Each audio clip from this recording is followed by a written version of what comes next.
Là, on a donc de l'oseille sauvage qu'on identifie bien par ces petits lobes pointus qui font vraiment penser à des lobes de lutin.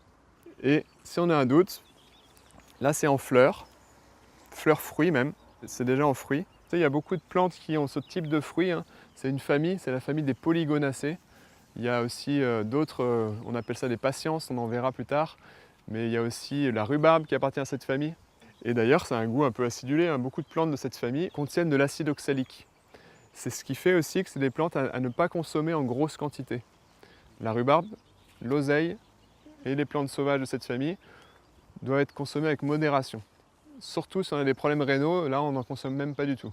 Les insuffisances rénales, tendance à faire des calculs très régulièrement, l'acide oxalique peut créer des cristaux d'oxalate. Sinon, c'est pas un souci, on peut en manger, hein, mais pas en grosse quantité. Ça va être aussi il y aura un côté apéritif, que ça fait saliver, ça réveille un peu le système digestif. Et c'est très acide, donc si vous voulez goûter, n'hésitez pas. N'importe quelle partie va avoir vraiment un goût très fort acide.